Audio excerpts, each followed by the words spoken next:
আসসালামু আলাইকুম এভরিওয়ান। কী অবস্থা সবার? আশা করি সকলেই ভালো আছো। তোমাদের দোয়ায় আল্লাহর রহমতে আমি অনেক ভালো আছি।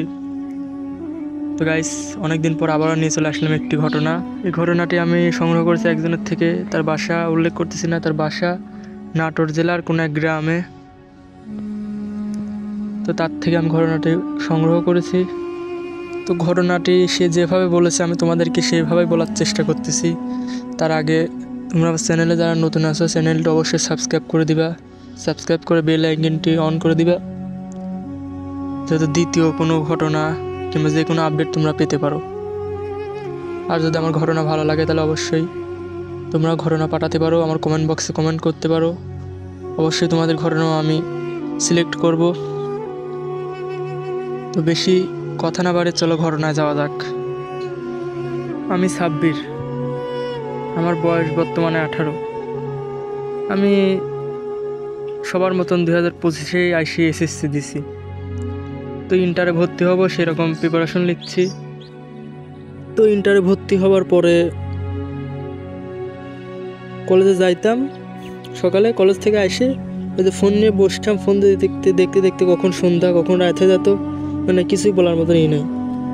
আবার খাওয়া দাওয়া করে আবার ফোন নিয়ে বসতাম, রাত 10টা-11টা বেজে যেত, তখন ঘুমাইতাম।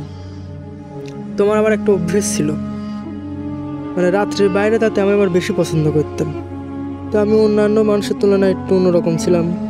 যেমন মানুষ রাত্রে বাইরে যেতে ভয় করতো, কিন্তু আমি রাত 10টা-11টা পর্যন্ত বাইরে থাকতাম। আর এটাই আমার সবচেয়ে বড় ভুল কেন বলতেছি আপনারা ঘটনা শুনলেই বুঝতে পারবেন। আমার আবার এসব ভূত পেত জিন এসব তো কোনোটাতে বিশ্বাস ছিল না। মানুষ বলে তাই শুনি, কারণ জীবনে আমি কোনোদিনও দেখি না।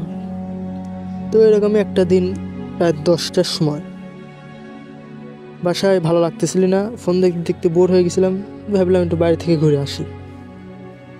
তো আমরা যেখানে থাকি সেখানে একটা গলি আছে, মানে গলি থেকে বের হলে পরেই মেন রোড পাওয়া যায় আর কি, একটু পেঁচানি গলি আর কি। তো গলির মাঝামাঝি তার একটা তাল গাছ আছে। তে ওই গলির ভিতরে মানে লোকমুখে শোনা যায়, নিজেও শুনেছি, মানে অনেকেই বলে যে অনেক ঘটনা ওই গলির ভিতরে ঘটেছে, কিন্তু আমি কোনোদিনই কিছুই দেখি নাই, আমি খালি শুধু শুনি, আমি বিশ্বাসও করি না। তো সেদিন রাত 10টার পর বের হওয়ার পরে আমি দেখি অন্যান্য দিনকার তুলনায় রাত 10টার সময় আশেপাশে লোকজন মানে মেলাই থাকে আর কি, গাদেই থাকে। কিন্তু সেদিন আমি একটা জিনিস লক্ষ্য করি, পুরোতে দিনকার তুলনায় সেদিনে একটা লোকও আশেপাশে নাই। তো আমি একটু অবাক হই যে প্রত্যেক দিন এত লোকজন থাকে, আজকে লোক নাই। তো আমি সেরকম কিছু না ভেবে মানে রোডের দিকে হাঁটা ধরি আর কি। রোডে উঠলাম, উঠে মানে কিছুক্ষণ ঘোরাঘুরি করলাম আর কি, চারপাশ তাকামাকা দেখলাম। তো দেখলাম যে লোকজন সেরকম একটা নাই, মানে নেই বলতে নেই, মানে দোকানপাট প্রত্যেক দিন খোলা থাকে।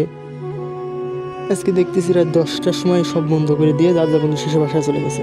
তো যেহেতু আমি রাত 10টা-11টা পর্যন্ত বাইরে থাকি, সেহেতু আমার সেরকম একটা ভয় করে না। কিন্তু সেই দিন একটু ভয় আর আতঙ্ক নিয়েই ঘোরাঘুরি করলাম।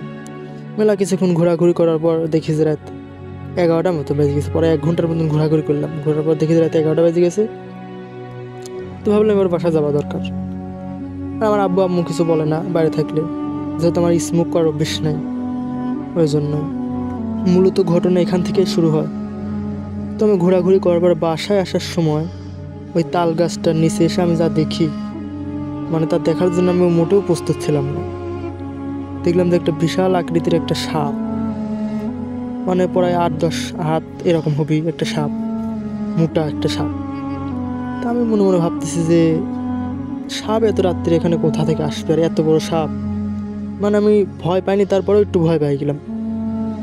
তো আমি একটা জিনিস লক্ষ্য করলাম যে নর্মাল সাপের তুলনায় ওর সাইজটা বড়, আর এবং কেউ এতটাই কালা যে মনে হচ্ছে এক আধারের ভিতরে আর এক আধার এরকম। তো আমি ভয় পেয়ে গেলাম, ভয় পেয়ে ভাবতে যে এখন কি করবো। আমি মনে মনে যা পারি সোরা কালাম যা পারি সব পড়তেছি, কিন্তু একটা জিনিস খেয়াল করলাম যে সাপ কোনো মতেই মানে ওখান থেকে লড়ে না। তো আমি আর কিছু না ভেবে পিছনের দিকে দৌড় দিই। পিছনের দিকে দৌড় দিয়ে যায়, আমি যা দেখি তা দেখার জন্য আমি মোটেও প্রস্তুত ছিলাম না। সেম ওই সাপটাই মানে আমার সামনাসামনি আবারও। এবার আমি একটু বেশি ভয় পাই যে এবার কি করব। তারপর আমি মনের সাহস রেখে, যেহেতু আমি সেরকম একটা ভয় পাই না, তারপর মনে সাহস রেখে আবার বাড়ির দিকে দৌড় দিলাম। দৌড় দিয়ে আমার বাড়ি ঢোকার রাস্তায় মানে দুই দিকে দুইটা গলি গেছে আর কি। একটা গলি গেছে আমার বাসার দিকে আর একটা অন্য সাইডে। তো আমি আমার বাসার দিকে যে গলি সেই গলির দিকে তাকাই দেখি ওই সাপটা আবার ওই জায়গাটাই। তো আমি আর দিশা মিশে না পায়ে ডানে যে গলিটা ছিল অন্য গলি ওই গলি দিয়ে দৌড় মারি। ও বিন্দু মানে আর একটা রোড আছে কিন্তু কেঁদো মেদো পাড়ি দিয়ে যেতে হবে, ওই জন্য আমি বন্ধু যাচ্ছিলাম না। তারপর আমি বন্ধু দৌড় মারি গলির মাথায় যায়, যা দেখি আবার ওই একই দৃশ্য, মানে সেই সাপটা আবারও। মানে এবার তো আমার আর বলার মতো কোনো ভাষাই নাই। মানে আমার এবার ফুলি মানে শীতের দিনে কিন্তু ফুলি গাও ঘামি লাই উঠেছে। আমি এবার ভাবতেছি আমি এখন কি করি। আমি একটা ভাবে বুঝতে পারি যে একটা সাপ তো আর এত জায়গায়, নর্মাল সাপ যদি হয় তাহলে এত জায়গা তো আর আসবে না। আমি যেদিকে যাই সেখানে আমার সামনে চলে আসে। তো আমি এবার ফুলফিল ভয় পাই যে আমি তখন বুঝতে পারি যে আসলে এটা কি।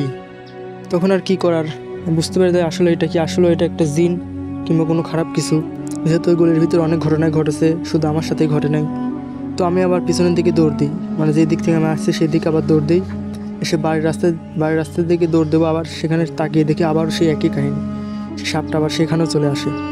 এবার তো আমার আর বলার মতন কোনো নাই। আমি ভাবতেছি আজকে এই পর্যন্ত কি আমার দিন হয়তো আজকেই শেষ, আর বাসায় যাওয়ার মতন বল শক্তিটুকু আমার গায়ে নেই।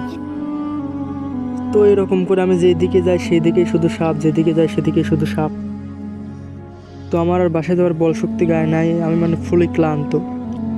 এবার আমি একটা ধারণা করে নিই যে এবার ওর গায়ের উপর দিয়ে আমি লাফ দেবো, আমার যা হয় হবে। তো সেই ধারণা অনুযায়ী আমি ওর গায়ের উপর দিয়ে লাফ দিয়ে চলে আসি। আসার পর সামনে এসে দেখি যে আবারও সেই একই কাহিনী, মানে ওই সাপটাই আবারও দাঁড়িয়ে আছে। তো কি আর করার, মানে আমি তো ভাবতেছি আমার আজকেই শেষ অবস্থা। কিন্তু আমি যে জায়গায় দাঁড়িয়ে আছি সেই জায়গায় একটা কড়ই গাছ এবং একটা ডাব গাছ। তো ওইখানে অনেক ঘটনাই ঘটেছে, মানে এ লাশ দেখেছিলি, মানে বিশ্বাস আমি করতাম না যদিও বা, কিন্তু এখন কিছুটা আন্দাজ হচ্ছে এবং কি কিছুটা বিশ্বাস করতেছি যে আসলেও জিন ভূত এবং কি অন্য কিছু আছে।